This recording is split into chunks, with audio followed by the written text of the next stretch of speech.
ओम साईं राम। इहा साईं बाबा जी लीला साई लीला मैगज़िन 1927 में ॾिनी वई आहे। हीअ लीला आहे डोंबिवली जे मोरेश्वर बालकृष्ण चौहान जे बारे में करे। उन 1922 ताईं बाबा जे बारे में ॿुधो ई कोन हो। बाबा जे शरीर छॾण खां 4 साल पोइ बि उनखे बाबा जे बारे में ख़बर न हुई। हिन जो हिकु दोस्त हिनखे साईं सचरित्र पढ़ण लाइ ॾिए थो करे। उहो रोज़ु राति जो सुम्हण खां पहिरीं हिकु अधा पढ़ी करे सुम्हंदो हो करे, ऐं हिन जो स्लोली बाबा में विश्वास वधणु शुरू थो थिए करे।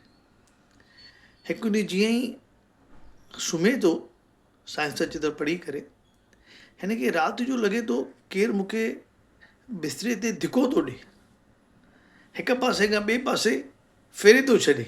हू वाइड़ो थो थी वञे, वरी सुम्हे थो, वरी साॻी ॻाल्हि थी थिए। हीउ उथी करे वेही थो रहे, चए थो राम राम राम राम राम राम राम राम राम राम। हीउ छा वेठो थिए करे। हू सॼी राति हुनखे निंड नथी अचे। ॿिए ॾींहुं जेको हुनजो दोस्त हो हुनखे ॿुधाए थो, यार मूंखे हीउ जो तो साईं चरित्र ॾिनो, पर मूंखे त अॼु राति निंड, कल्ह राति निंड ई न आई आहे करे। त हुनजो दोस्त चएसि थो, मूंखे लॻे थो साईं बाबा चाहे थो कि तूं शिरडी अचु कर। त ॿई दोस्त पाण में शिरडी वञनि था।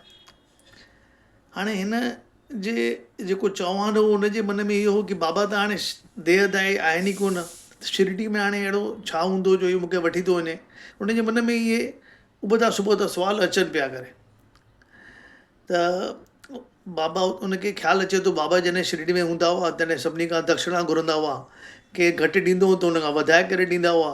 त हाणे त केरु मूंखां दक्षिणा बि न घुरंदा।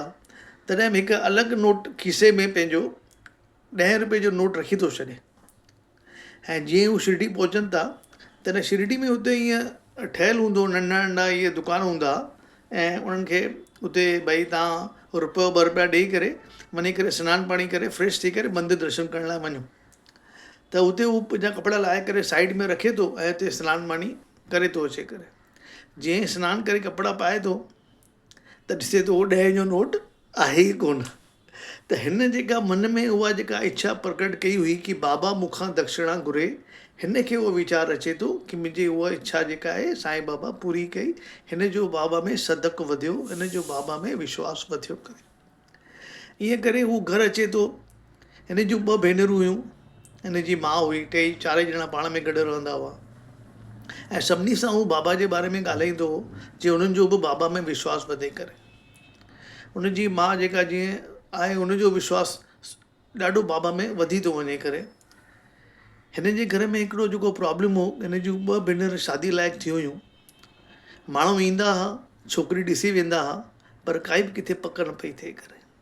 उन माउ जो चहिरो जाम उदास थी वियो करे। हिकु ॾींहुं बाबा जे फ़ोटे जे अॻियां उहो शिरडी मां चौहान अची करे बाबा जो फ़ोटो वठी थो अचे, जेको घर में रखे थो करे। जेका माउ आहे उहा बाबा जे फ़ोटे अॻियां वेहे थी ऐं बाबा खे चए थी, बाबा असां तो ते जाम विश्वास रखियो आहे, हाणे मूंखे 24 कलाके में मूंखे इहा न्यूज़ ॾेखार कि मुंहिंजी हिकु धीअ जो रिश्तो पको थियो आहे।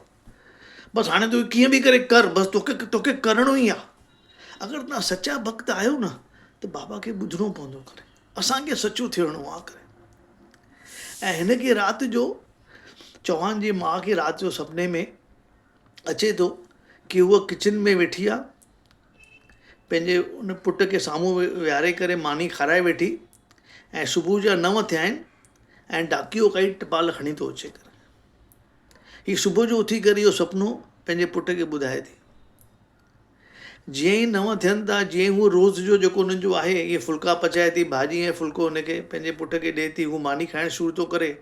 9 सवा 9 थियनि था, साम्हूं टपाल वारो अचे थो, लेटर खणी थो अचे करे। लेटर खणी जीअं ई खोलनि था, उन में लिखियलु आहे कि असांखे जेके छोकिरे वारा पहिरीं हफ़्तो 15 ॾींहं पहिरीं इन जी वॾी धीअ ॾिसी आहे, असांखे तव्हांजी छोकिरी पसंदि आहे ऐं असां ॿिए हफ़्ते अची करे पक कयूं था।